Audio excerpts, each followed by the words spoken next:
नमस्कार, आप देख रहे हैं हल्ला बोल। आपके साथ मैं हूं अंजना ओम कश्यप। जिहाद वाला लव खैर नहीं। अब धर्म बदलकर ना तो कोई किसी को प्यार का झांसा दे सकता है, ना ही कि कोई किसी पर शादी के लिए धर्म परिवर्तन का दबाव डाल सकता है। उत्तर प्रदेश में लव जिहाद के खिलाफ यूपी में कड़े कानून की तैयारी हो गई है। सरकार ने अध्यादेश लागू कर दिया है जो विधानसभा की मुहर के बाद कानून बन जाएगा। वहीं मध्य प्रदेश, हरियाणा में भी जल्द ऐसे कानून बनाए जाएंगे और शायद इससे भी सख्त। ये रिपोर्ट फिर चर्चा की शुरुआत।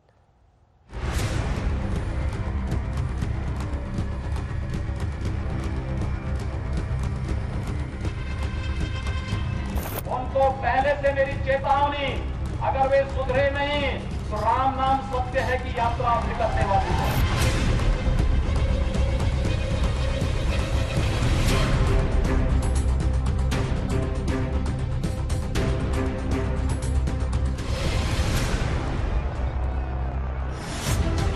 प्यार से बैर नहीं, लेकिन लव जिहाद पर खैर नहीं। कुछ इस अंदाज में बिना नाम लिए लव जिहाद के खिलाफ अध्यादेश लेकर आई है योगी सरकार। जो कहा वो कर दिया योगी आदित्यनाथ ने।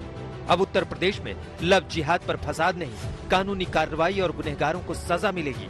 धर्म बदलकर किसी लड़की को झांसे में डालकर उससे शादी करने को गंभीर अपराध की श्रेणी में रखा गया है। बहनों को, बेटियों को बहला फुसला करके धर्म परिवर्तन करा के शादी कर ली जाती थी और उनको कुछ माह के बाद, कुछ वर्ष के बाद असुरक्षित माहौल में डाइवोर्स देकर खुलेआम छोड़ दिया जाता था। एक तो उनका जीवन बर्बाद होता था और दूसरी बात समाज में वैमनस्यता फैलती थी। कभी कभी लड़ाई झगड़े की नौबत आती थी, कभी कभी दंगा फसाद तक की नौबत आती थी।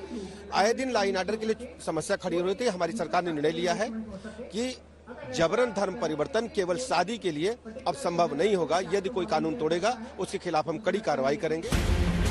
उत्तर प्रदेश विधि विरुद्ध धर्म सम परिवर्तन प्रतिषेध अध्यादेश 2020 के मुताबिक प्यार को धर्मांतरण के लिए इस्तेमाल करना दंडनीय अपराध होगा। इसमें झूठ बोलकर बलपूर्वक और कपटपूर्ण तरीके से किया या कराया गया धर्म परिवर्तन अपराध की श्रेणी में आएगा। स्वेच्छा से धर्म परिवर्तन करने के लिए जिला मजिस्ट्रेट के सामने घोषणा करना होगा कि बिना किसी लालच और बहकावे में आए वो व्यक्ति धर्म परिवर्तन कर रहा है। अध्यादेश में ये भी प्रावधान है कि घोषणा के 2 महीने बाद ही धर्म परिवर्तन हो सकेगा। इसका उल्लंघन हुआ तो 6 महीने से लेकर 3 साल तक की सजा और 10,000 रुपए का जुर्माना हो सकता है। सिर्फ शादी के लिए अगर धर्म परिवर्तन किया गया तो ये मान्य नहीं होगा। इस कानून का उल्लंघन करने पर 1 साल से 5 साल की सजा और 15,000 रुपए जुर्माना हो सकता है। अगर किसी नाबालिग या दलित या आदिवासी महिला का जबरन धर्मांतरण की कोशिश की तो ये सजा 3 साल से 10 साल और 25,000 रुपए तक जुर्माना हो सकता है। वहीं सामूहिक धर्मांतरण पर भी 3 साल से 10 साल तक की सजा हो सकती है और जुर्माने की राशि 50,000 तक हो सकती है। 10 वर्ष की सजा का प्रावधान किया गया है। यदि आपको धर्म परिवर्तन करना है, शादी करनी है, तो इसके लिए आपको 2 महीना पहले जिलाधिकारी को सूचना देनी होगी और जिलाधिकारी सार्वजनिक सूचना डिस्प्ले बोर्ड पर कराएगा। अगर कोई आपत्ति आती है तो शादी संभव नहीं होगी और इसके साथ ही साथ जुर्माने का भी प्रावधान किया है। योगी ने वादा किया था बिहार में और एक तीर से 2 निशाना करने वाला कानून बाकी राज्यों से पहले ले आए यूपी में। योगी सरकार के अध्यादेश में कहीं लव जिहाद का नाम नहीं है, लेकिन प्यार और शादी के नाम पर झांसा देकर धर्मांतरण पर कड़ी कार्रवाई उसी ओर इशारा करती है। दूसरा ये कि मिशनरियों के सामूहिक धर्मांतरण पर भी नकेल कस सकती है, क्योंकि इसमें संस्थाओं को भी सजा देने का प्रावधान किया गया है। विपक्ष भी कह रहा है कि झांसे से धर्म बदलना अपराध है, लेकिन साथ ही सरकार पर आरोप लगा रहा है कि इस अध्यादेश में राजनीति है। एआईएमआईएम ने पहले ही इस कानून के खिलाफ तलवारें तान ली है। ये कॉन्स्टिट्यूशन में आर्टिकल 14 और 21 का ग्रॉस वायलेशन होगा। इनको संविधान पढ़ना चाहिए। आप इतना ज्यादा हेट्रेड में आगे बढ़ जाते हैं, जरा संविधान पढ़ लीजिए। उसे कानूनन कड़ी से कड़ी सजा मिलनी चाहिए। लेकिन भारतीय जनता पार्टी, कमाल की बात, उस लड़की को न्याय दिलाने में तो कम दिलचस्पी है, लेकिन उसका राजनीतिकरण ज्यादा करना चाहती है, राजनीतिक माहौल ज्यादा बनाना चाहती है, समाज के अंदर उसका राजनीतिक रूप रंग देना चाहती है। ये हमारे समाज के लिए चिंता का विषय है। इधर एमपी सरकार इससे भी ज्यादा सख्त कानून लाने की तैयारी में है, जिसमें ऐसी शादी कराने वाले काजी के खिलाफ भी सजा का प्रावधान है। कुरीति है। अगर कोई नाम बदलकर, भेष बदलकर, जाति बदलकर, लालच देकर, प्रलोभन देकर, डरा कर, धमका कर शादी करता है तो वो नल एंड वाइड मानी जाएगी। अगर वो इस तरह का करता है तो सजा का हकदार है। अब कैबिनेट होने जा रही है, क्या इस कैबिनेट में भी आप लेकर के आ रहे हैं? कल की कैबिनेट में नहीं आएगा, इसके बाद जो होगी उसमें हम लाने की कोशिश करेंगे। यूपी एमपी के साथ साथ लव जिहाद के खिलाफ कानून की तैयारी हरियाणा सरकार की भी है। उत्तर प्रदेश की सरकार ने लव जिहाद पर रोक लगाने के लिए ऑर्डिनेंस जारी किया है। योगी आदित्यनाथ जिंदाबाद। हम भी हरियाणा में सख्त कानून बनाने पर प्रक्रिया हमने जारी कर रखी है। शीघ्र ही हरियाणा में भी ये कानून बनाया जाएगा। ये बीजेपी सरकारों के मुताबिक धर्म परिवर्तन पर पहरा है और विपक्ष का विरोध है कि ये पहरा प्यार पर है, लोगों की निजी जिंदगी पर है। आज तक डॉक्टर सुधांशु त्रिवेदी राज्यसभा सांसद मोर्चा संभालेंगे भारतीय जनता पार्टी की तरफ से। वो कुछ ही देर में हमारे साथ जुड़ने वाले हैं। हमारे साथ जो अन्य जुड़ गए हैं हमारे साथ सुधांशु जी, विष्णु जैन एडवोकेट हैं, राम टेम्पल के रहे थे, वो हमारे साथ जुड़ गए हैं। सुबूही खान लॉयर एक्टिविस्ट, अनुराग भदौरिया प्रवक्ता समाजवादी पार्टी के, सैयद आसिम वकार हमारे साथ प्रवक्ता एआईएमआईएम के, सुमैया राणा एक्टिविस्ट और बेटी है मुनव्वर राणा साहब की, वो हमारे साथ जुड़ रही हैं। तहसीन पूनावाला पॉलिटिकल एनालिस्ट हमारे साथ जुड़ रहे हैं। डॉक्टर साहब, डॉक्टर सुधांशु त्रिवेदी जी, पहला सवाल आप ही से है। लव जिहाद लिखा नहीं लेकिन नजर इसी पर है, धर्म परिवर्तन ना हो। सीधा सवाल आपसे पूछती हूं, क्या मकसद सिर्फ इतना है कि कोई भी हिंदू किसी भी दूसरे धर्म को ना अपना सके, कोई भी हिंदू मुसलमान ना बन सके, इसी ध्येय से ये लाया गया है? देखिए, जहां तक लव जिहाद का संबंध है, शायद हमारे पैनल में बैठे हुए जितने भी विद्वान प्रवक्तागण हैं, इन्हें पता होना चाहिए लव जिहाद शब्द सबसे पहले किसने प्रयोग किया था? भाजपा ने, संघ ने, योगी जी ने नहीं, केरल के कम्युनिस्ट पार्टी के मुख्यमंत्री वीएस अच्युतानंदन ने, आज से 12-14 साल पहले। दूसरी बात, इसके ऊपर स्ट्रक्चर्ड रिपोर्ट कहां आई थी? केरल की एसटीएफ ने। कहां प्रस्तुत की थी? केरल के हाई कोर्ट में। क्या प्रस्तुत किया था? कि ये उस समय 4 से 5 हजार लड़कियां धर्म परिवर्तन की थी पिछले कुछ सालों में, और उन्होंने कहा कि ये 1996 में केरल में योजना बनाकर इस प्रक्रिया को शुरू किया गया, और 2009 में केरल हाईकोर्ट ने कहा कि भाई इस रिपोर्ट के आधार पर तो ऐसा लगता है कि इस पर कानून होना चाहिए। अब बताइए साहब, इसमें अगर राजनीति है तो कम्युनिस्ट। तो सर, केरल के आधार पर आप यूपी में कानून लेकर आए, मुझे तो ये समझाइए ना सर, धर्म परिवर्तन की कौन सी आग लगी हुई थी जिसकी वजह से एक अलग कानून आपको लेकर आना पड़ा, ये समझा दीजिए। अंजना जी, हाँ, मैंने ये कहा कि जो बात 1996 में केरल में शुरू की गई, वो बढ़ते बढ़ते फिर कर्नाटक हाई कोर्ट में भी इसका रेफरेंस आया है, उसके बाद उत्तर भारत में भी आया है। और जिसको आग नहीं समझ में आती परिवर्तन की, तो मैं विनम्रता से कहना चाहता हूं, दुनिया का इकलौता देश है भारत जहां पर अल्पसंख्यकों का प्रतिशत बढ़ा है आजादी के बाद। बाकी जगह अल्पसंख्यक मांग करते हैं कि धर्मांतरण कानून होना चाहिए दुनिया के हर देश में, क्योंकि उन्हें डर होता है कि बहुसंख्यक हमें कन्वर्ट कर लेंगे। ये दुनिया का इकलौता देश है जहां अल्पसंख्यक कहता है धर्मांतरण कानून नहीं होना चाहिए, क्योंकि उनको इसका सर्वाधिक लाभ मिल रहा है। और ये हम आज की बात नहीं, क्या लाभ मिल रहा है सर? क्या लाभ मिल रहा है? कितना प्रतिशत अल्पसंख्यक था जरा बताइए 1947 में? उसको रोकना है आपको? कितना था? उसको रोकना है। नहीं, सुनिए, अब सुनिए, 0.5% था। मुस्लिम 7.9% के आसपास थे। आज सब डबल है। और इतना ही नहीं, सुनिए, केरल हाईकोर्ट में सिर्फ हिंदुओं को नहीं कहा है, कहा हिंदू और क्रिश्चियन दोनों लड़कियों को टारगेट किया जा रहा है। और जो हमने धर्म परिवर्तन की बात कही, मत पढ़िए हमारी बात, 1953 का सेंट्रल प्रोविंसन एंड बरार की जस्टिस नियोगी कमीशन की रिपोर्ट पढ़ लीजिए कि कैसे धर्म परिवर्तन कराया जाता था, छल पूर्वक, बल पूर्वक। इसलिए हमने धर्म परिवर्तन पर रोक नहीं लगाई है। बहुत साफ बात कह रहे हैं। बात यह है कि छल पूर्वक जबरन नहीं होना चाहिए। अब मैं एक छोटी सी बात कहता हूं अंजना जी, एक बात और कह दूं, जितने विद्वान लोग यहां बैठे हैं सब पढ़े लिखे हैं, मगर धर्म की समझ उससे भी गहरी होती। हमने थोड़ा बहुत धर्म पढ़ा, पर मैं दावा नहीं कर सकता पूरा धर्म पढ़ लिया है। मगर यहां मजेदार बात यह कि धर्म की समझ कर धर्म परिवर्तन वही व्यक्ति कर पाता है जो सबसे अशिक्षित होता है, जो सबसे गरीब होता है। मुझे इसका जवाब चाहिए ना, हाजिर कर ले, मुझे समझ में आए, मुझे कोई प्रोफेसर करे समझ में आता है। सुमैया राणा, कहां पर खोट है? लव जिहाद तो लिखा ही नहीं है इसमें। अगर कोई जबरन किसी का धर्म परिवर्तन कराता है और कोई भी दबाव है, ये तस्वीरें हम दिखा रहे हैं ना निकिता तोमर की, पूरा देश हिल गया था इन तस्वीरों को देखकर। क्या दिक्कत है फिर इसमें? बिल्कुल अंजना जी, जो तस्वीरें आप दिखा रही हैं वो वाकई बहुत ज्यादा अफसोसनाक हैं और इनके लिए जितनी बड़ी सजा हो सकती है, जो इसके जो जिन्होंने ये क्राइम को अंजाम दिया है, वो कम होगी। हाँ। क्योंकि देश की बेटी के साथ ऐसा नहीं होना चाहिए। वहां पर ना हिंदू और ना मुसलमान की नजर से देखना बेकार है। अगर किसी मुसलमान की बेटी के साथ कोई ऐसा करता है तो भी कड़ी से कड़ी सजा हो, और अगर किसी और धर्म की, हिंदू या कोई भी धर्म की। एक चीज। दूसरी, मैं एक चीज बिल्कुल साफ कर दूं, मैं इस कानून से बहुत खुश हूं कि जहां पर हमारा दीन इस बात की इजाजत नहीं देता कि आप किसी को जबरन धर्म परिवर्तन कराइए, और खास करके उसको धोखा दे करके कि मैं हिंदू हूं और वो मुसलमान से शादी करे और बाद में पता चले लड़की को कि वो मुसलमान है। तो इन सारी चीजों के लिए अगर सजा का प्राविधान है और ईमानदारी के साथ इसको इम्प्लीमेंटेशन इसका होता है तो इसका स्वागत मैं क्या सबको करना चाहिए, क्योंकि हमारा दीन इस चीज की इजाजत ही नहीं देता है। लेकिन मुझे आपत्ति वहां पर है, जैसे अभी सुधांशु जी बात कर रहे थे, हर चीज को हिंदू मुसलमान एंगल दे देना कि वो इस सन में इतने थे और अब इतने हो गए और धर्म परिवर्तन के लिए एक पूरा मामला चल रहा है और वो कहाँ बाहर से पैसा आ रहा है और इतनी तंजीमें बन गई हैं। मेरा ऑब्जेक्शन वहां पर है। बिल्कुल, अगर आपको कोई ऐसी तंजीम, ऐसे कोई महाज दिखता है कि कहीं पर छुपा करके जबरदस्ती धर्म परिवर्तन कराया जा रहा है, तो बिल्कुल उस पर आप कानून बनाइए, उस पर सख्ती से पेश आइए, उसमें किसी को गुरेज नहीं है।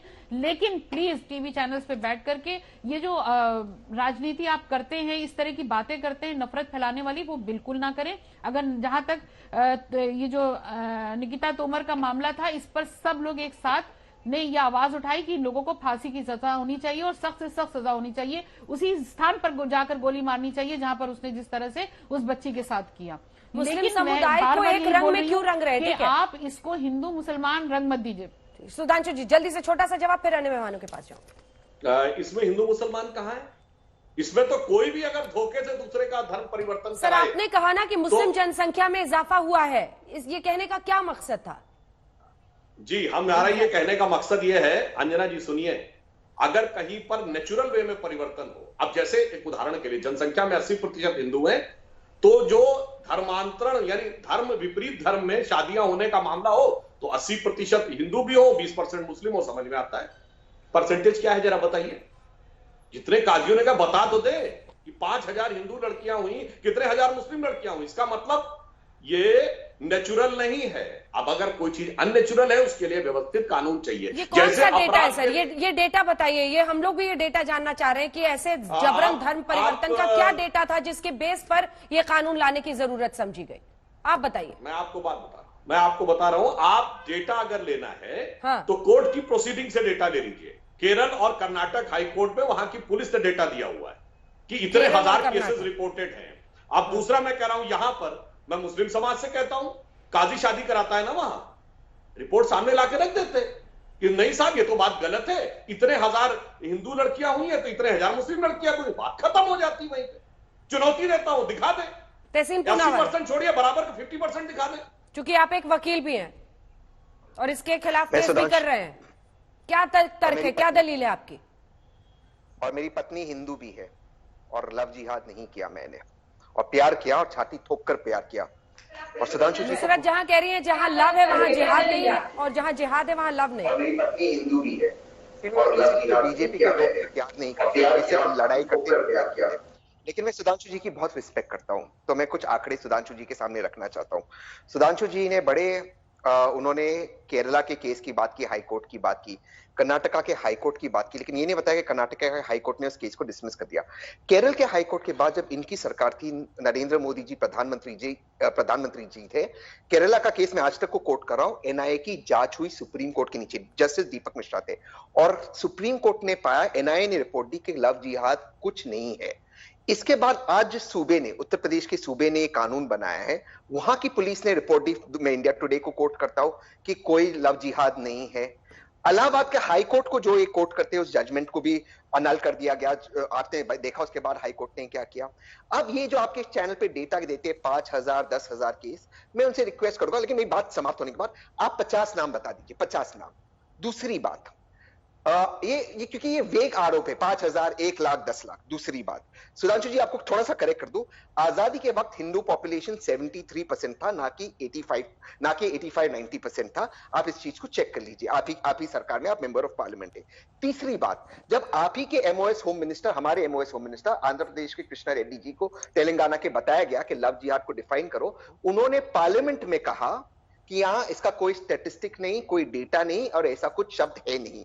इसके बावजूद आप टीवी चैनल पर आते बीजेपी के प्रवक्ता इस चीज को कोट करते। लास्ट चीज, आप जो निकिता तोमर का दिखा रहे हो, बिल्कुल वो अपराध है, लेकिन वो एक मर्डर है। 360 के नीचे 10 साल से लेकर उम्र कैद तक की सजा मिल सकती है।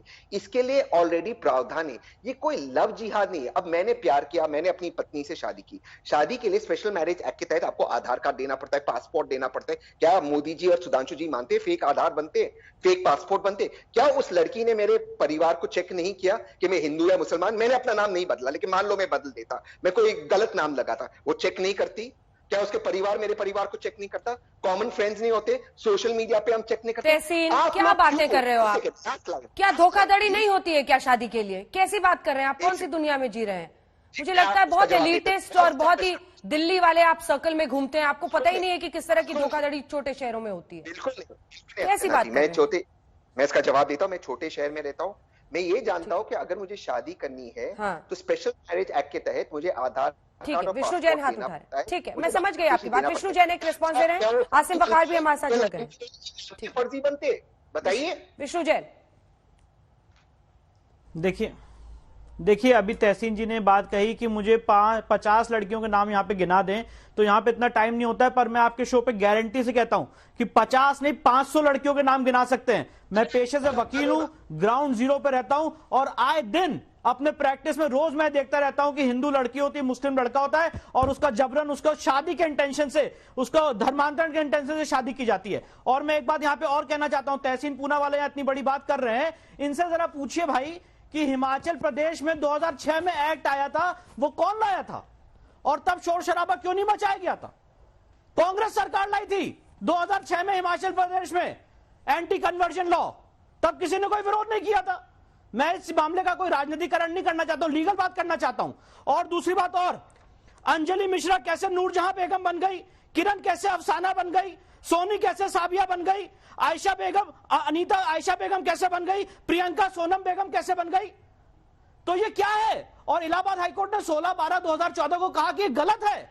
आप अगर शादी कर रहे हैं with the intention of conversion, और तहसीन पूनावाला से मैं चाहता हूं ये कानून पढ़ें, इस कानून में यह नहीं कहा गया है कि आप कन्वर्ट नहीं हो सकते हैं। इस कानून में यह कहा गया है कि अगर आप शादी की इंटेंशन से, फोर्सफुली, अनड्यू इन्फ्लुएंस से, फ्रॉड से अगर आप शादी कर रहे हैं तो उसको गलत कहा है और उसके लिए सजा का प्रावधान है। अब ये चाहना चाहते हैं सुप्रीम कोर्ट में कॉन्स्टिट्यूशनल वैलिडिटी चैलेंज करने। अंजना जी, बहुत विनम्रता से आपके चैनल पे ये लॉ दिखाना चाहता हूं सुप्रीम कोर्ट के 5 जजेस का।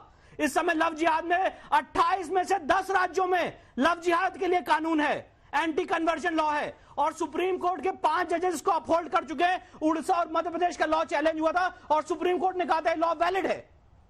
तो जाए, सिर मत्थे जाए, कोर्ट जाने से कोई किसी को नहीं रोक सकता है। तहसीन पूनावाला जाए, उसको चैलेंज करें। पर मैं इनसे बात कहना चाहता हूं, इन्होंने अपनी बात खुद कॉन्ट्राडिक्ट की है। इन्होंने शादी की स्पेशल मैरिज एक्ट में, कोई दिक्कत नहीं है साहब, पर जहां पे आप शादी करते हो मुस्लिम लॉ के हिसाब से, वहां पे शादी फसीद होती है। और इनसे पूछिए मुल्ला का लॉ क्या है, फसीद क्या होता है, पूछिए इनसे जरा।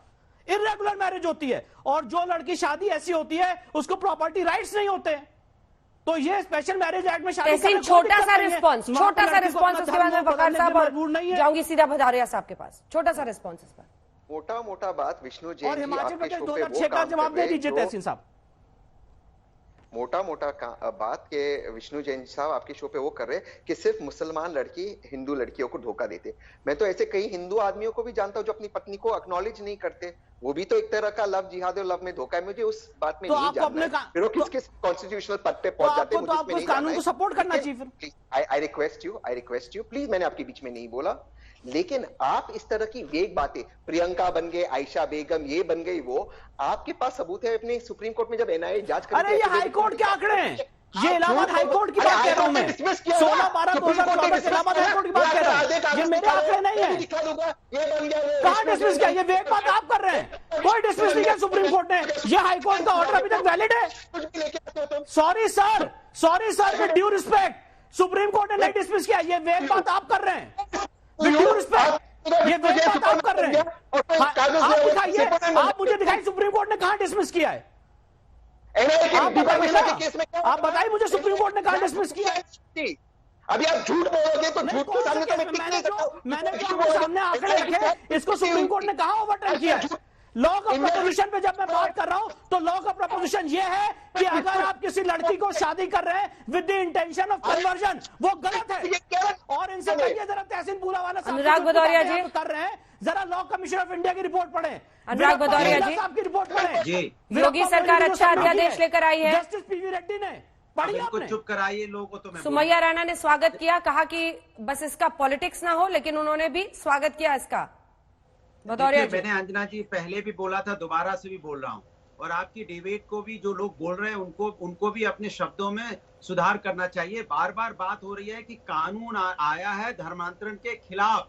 कानून, ये पूरा हिंदुस्तान इसको सपोर्ट करता है, लेकिन धर्मांतरण के खिलाफ कानून ना बोल के भारतीय जनता पार्टी के लोग उसको लव जिहाद का कानून बोलते हैं। ये चिंता नाम कहाँ डाला है, बार बार बात हो रही है। कानून का नाम आपको पता है अध्यादेश का? उत्तर प्रदेश विधि विरुद्ध धर्म संपरिवर्तन प्रतिषेध अध्यादेश 2020। तो हुआ ना, मेरी बात सुनिए अंजना जी, मुझे बोलने दीजिए, वही मैं कह रहा हूँ। लेकिन भारतीय जनता पार्टी के लोग बार बार उसको लव जिहाद क्यों कह रहे हैं? क्यों?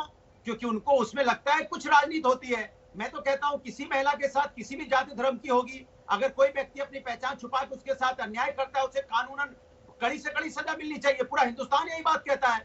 लेकिन जब भारतीय जनता पार्टी से पूछा जाता है तो क्या बोलेंगे वो? लव जिहाद, बार बार लव जिहाद बोल रहे हैं, जबकि कानून में उन्होंने इस शब्द का इस्तेमाल भी नहीं किया। तो एक साल से इस शब्दों का इस्तेमाल क्यों कर रहे हैं बार बार? किस बात का? इन्होंने अभी बोला, किसने? अभी बीजेपी के प्रवक्ता कह रहे थे कि सबसे पहले किसने इसका नाम लिया, तो केरला चले गए। अरे प्रभु, हाथ जोड़ के निवेदन है, उत्तर प्रदेश को केरला से कंपेयर मत कीजिए। आप उत्तर प्रदेश से आते हैं तो उत्तर प्रदेश का सम्मान कीजिए, केरला से कंपेयर मत कीजिए। उत्तर प्रदेश में हल्ला बोल किसने बोला सबसे पहले? भारतीय जनता पार्टी ने हल्ला बोल बोला। ये लव जिहाद हल्ला बोल सबसे ज्यादा जरूरी होता है। जैसे समाजवादी लोग हल्ला बोलते हैं समाज के अंदर में सामाजिक न्याय दिलाने के लिए, आपने हल्ला बोला किस बात का? अरे सर, योगी जी ने तो ताल ठोक कर कहा था लव जिहाद नहीं रुकेगा तो उन लोगों का राम नाम सत्य होगा। जो कहा वो वकार साहब कर दिया। तो फिर वकार साहब, जितना ओवैसी जी की पार्टी और आप लोग इसके खिलाफ जाएंगे, बीजेपी को उतना ही सियासी फायदा होगा। वकार साहब देखिए, शेर है शहर का, ये दाढ़ियां, ये तिलकधारियां नहीं चलती, हमारे अहद में मक्कारियां नहीं चलती। आइए दिलों को जोड़िए सरदार, सरों को काट के सरदारियां नहीं चलती। दिलों को जोड़ने की बात कीजिए, मोहब्बत की बात। और इस कानून में तो आप बड़ी तेजी दिखाते हैं, फौरन पेश भी कर देते हैं, विधानसभा में ले भी आते हैं, लेकिन जब 2 करोड़ नौकरी की बात आती है तो भाग खड़े होते हैं। जब आपने 15 लाख का वादा किया तो आप भाग खड़े हुए, वहां आपकी तेजी कहाँ चली जाती है? वहां तो आपका पेट्रोल खत्म हो जाता है नौकरी देने के नाम पर, बैटरी डिस्चार्ज हो जाती है पूरी सरकार की और सब मिनिस्टरों की, वहां तो बात करते नहीं आप।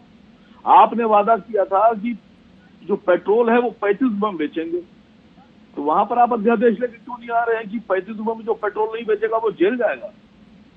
आप तो 83 रुपए, 84, 85 रुपए में पेट्रोल बेच रहे हैं। आपने जितने वादे किए थे उनमें तो आप तेजी दिखा नहीं रहे, वहां तो आपका पेट्रोल खत्म, गाड़ी खड़ी हो गई। वादा निभाने पर पहरेदारी है, पर्दादारी के लीजिए, इसीलिए ये सब कुछ कर रहे हैं। ठीक है, जल्दी से सुबोही खान आपका रिस्पॉन्स। कोई फायदा नहीं हो रहा है, जिससे 1 रुपए का फायदा नहीं हो रहा है। नौकरी महंगाई पर नहीं बोलना, इससे ढकने के लिए ये सब कुछ ला रहे हैं, नैरेटिव बना रहे हैं। सुबोही खान जी अंजना जी, देखिए जितने भी पैनलिस्ट यहाँ पे इस कानून के खिलाफ बोल रहे हैं और डाइवर्ट करने की कोशिश कर रहे हैं, ना तो उनको प्रेम का मतलब पता है, ना उनको धर्म का मतलब पता है। प्रेम कभी मांगता या छीनता नहीं है।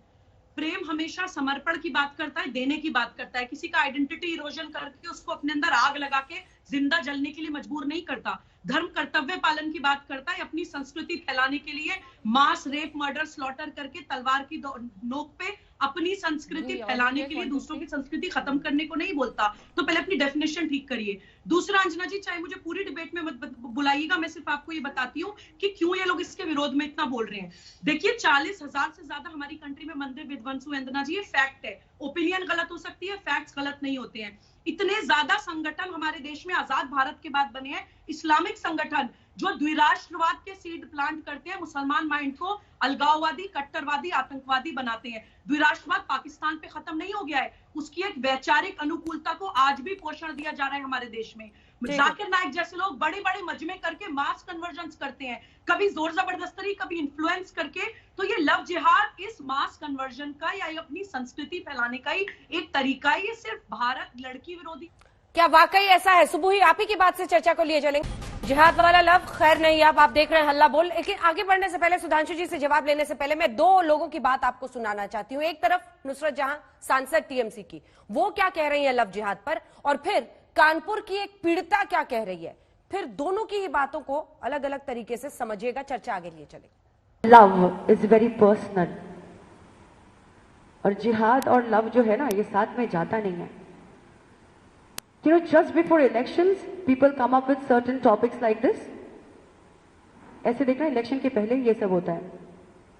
प्यार और जिहाद का ये कोई कॉम्बिनेशन ही नहीं हुआ। Love is extremely personal. And you know, in Bengal, under the leadership of our honorable CM, all the youth today has never ever segregated or differentiated on the basis of caste, creed, religions, and sex. It has never been done. It is a personal choice. Who do you want to be with? ये मामला कैसे पता चला? क्या तुमको मालूम था पहले से, शुरुआत से, कि वो लड़का किसी दूसरे समुदाय का है, या पहले उसने खुद को हिंदू बताया?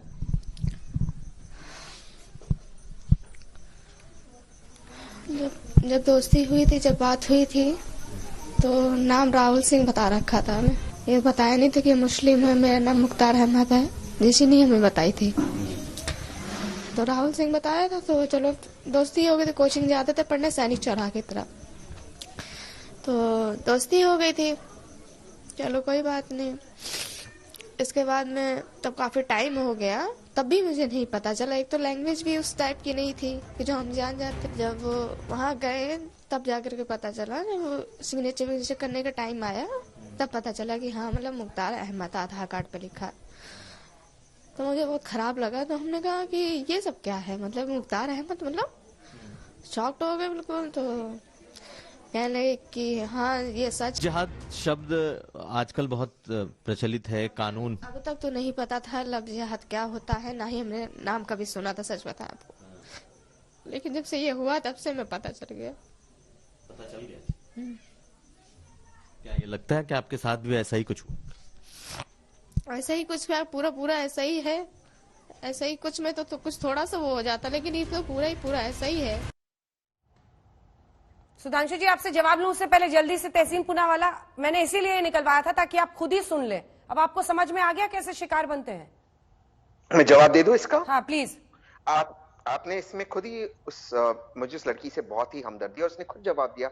जब वो पेपर साइन करने की, तब ऑटोमेटिकली कागज में सच्चाई निकल गई। तो मैं आपको यही कह रहा हूं, अपनी बात यहाँ पर समाप्त करता हूं क्योंकि कम समय होगा शो में। ये बीजेपी को क्यों लगता है कि महिलाएं को ये नहीं पता होगा कि वो पेपर देखे, वो कागज देखे, वो डॉक्यूमेंटेशन हो? ये क्यों आपको लगता है कि औरतों को फंसाया जा सकता है? क्या औरतें गाय है, गोट है, बकरियां है कि उनको फंसा सकते हैं? बताइए सुधांशु जी, इसके बाद आ रही है अनुराग जी। बताइए सुधांशु जी। देखिए, तहसीन जी की बात का जवाब खुद मिल गया। अरे मान्यवर, क्या आधार कार्ड दिखा के कोई अपना प्यार मोहब्बत शुरू करता है? एक स्टेज आती है जब आधार कार्ड या सिग्नेचर, जैसे उस लड़की ने कहा कोचिंग में पढ़ते थे, बातचीत होती रही, जिस दिन सिग्नेचर करते देखा, तब आधार कार्ड देखा तो यह पता लगा। तो ये स्थिति तो कई बार आती। सोशल मीडिया पे तो तमाम लोग फेक अकाउंट बनाए रहते हैं। कितने ही अकाउंट तो पाकिस्तान से भी बन के और चाइना से बन के तैयार रहते हैं भारत के अंदर समस्या उत्पन्न करने के लिए। तो मुझे लगता है इसका जवाब, और आपने एक और बात कही थी ना, उदाहरण दिया जाए, मैं याद दिलाना चाहता हूं। रांची की प्रख्यात राष्ट्रीय स्तर की शूटर तारा सहदेव, उसके साथ जिस लड़के ने कहा कि मेरा नाम अनिल कोहली है, और जब बात आगे बढ़ी और कागज देखा तो निकला रकीबुल हसन। नेशनल स्तर की शूटर और गोल्ड मेडलिस्ट थी, उसके साथ ये हुआ। तो आपने ऐसे तो कितने उदाहरण है। दूसरा फैक्ट जो आपने पिछली बार बताया था, मैं करेक्ट कर दूं कि आपने कहा कि हिंदू पॉपुलेशन 73% थी। ये कहां पढ़ लिया भाई? आजादी के समय अविभाजित भारत में 73% थी, विभाजित भारत में 85% थी। अविभाजित भारत में मुस्लिम पॉपुलेशन 24% थी। मान्यवर अगर अविभाजित भारत रहेंगे तो आज 44% है, 20% कम हो गए 70 साल में। ऐसा नहीं हुआ। दूसरी बात मैं कहना चाहता हूं, इस विधेयक में अंजना जी आपने देखा पंडित, पुजारी, मौलवी सभी के लिए है। तो किसी को क्या समस्या? इसी पैनल पे एक और अल्पसंख्यक भी तो बैठे हैं, विष्णु जैन। जैन तो 1% की माइनॉरिटी है, विष्णु जैन उसे डर नहीं लग रहा है। 20% की माइनॉरिटी को डर लग रहा है। जवाब देने जबकि मुझे बात नजर आती है। और मैं एक और बात एक बात कर लूं, फिर हमारे वकार साहब ने कहा था कि महंगाई के साथ बात नहीं होती। वकार साहब, अभी अभी आप बिहार का चुनाव जब जीते हैं तो MIM पे क्या आरोप लगा कि वो महंगाई वाला वोट बांट दिया, या वो 15 लाख वाला वोट बांट दिया। क्या कहा गया?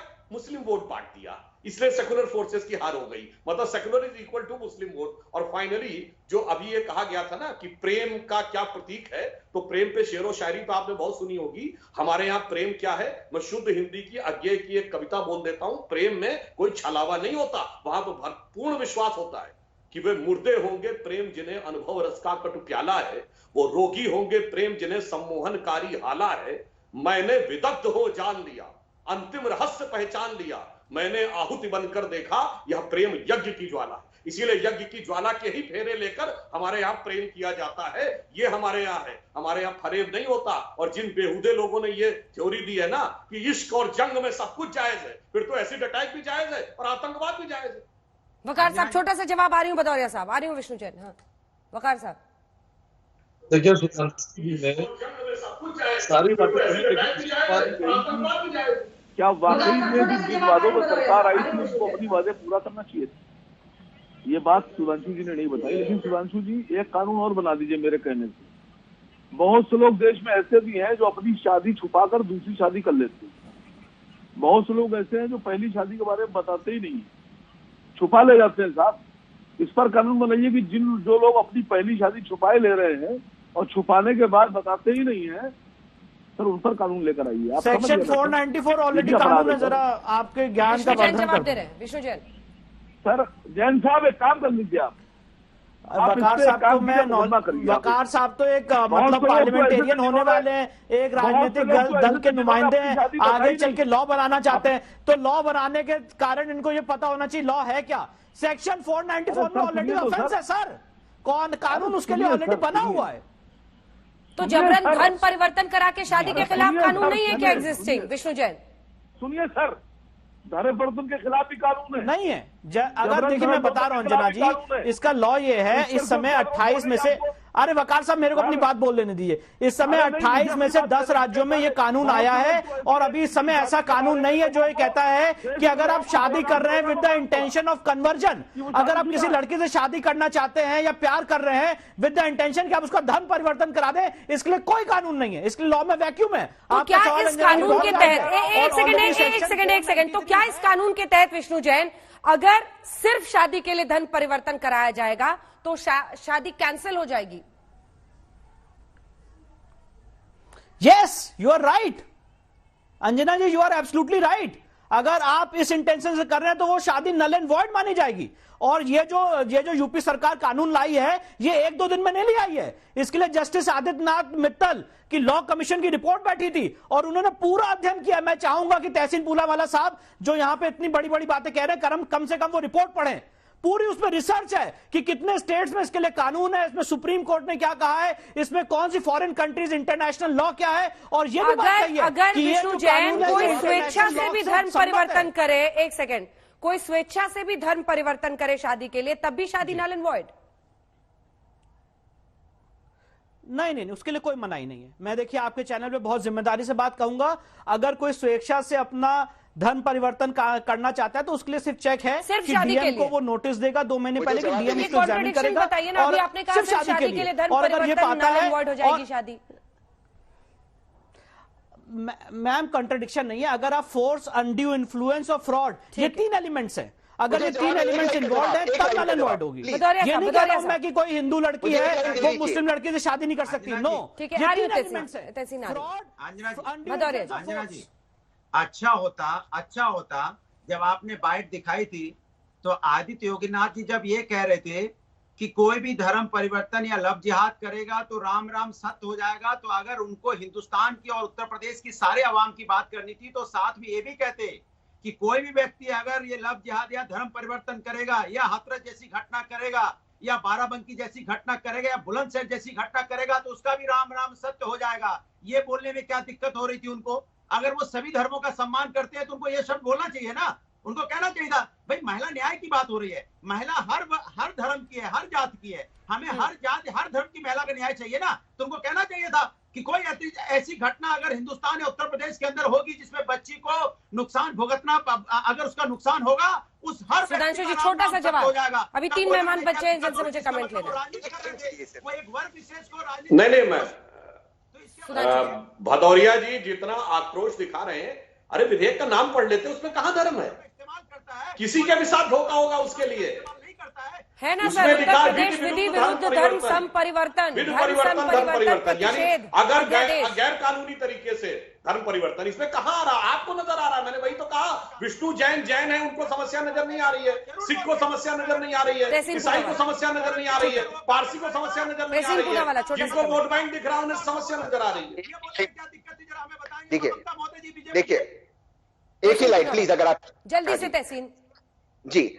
देखिए ये सब चीज के लिए ऑलरेडी कानून बनाए, सेक्शन 366 आईपीसी का फोर्स्ड मैरिज, सेक्शन 415 चीटिंग के लिए, 383 एक्सटॉर्शन के लिए, 307 मर्डर के लिए, ये सब बनाए। ये रिलीजन न्यूट्रल बना हुआ है, यानी कि अगर मैं किसी को 366 के तहत फोर्स्ड मैरिज करूं, धोखेधड़ी से शादी करूं, तो वो कानून अनल हो, शादी अनल होता है, मुझे 10 साल की जेल होती। तो क्यों इसको उन्होंने तमाम कानून गिनाए। सुबुही जी अंजना जी, मैं बार बार इन लोगों को घुमा फिरा के जिस पॉइंट पे लेके आती हूँ उससे सब लोग बचते हैं, मुझे जवाब नहीं देना चाहते।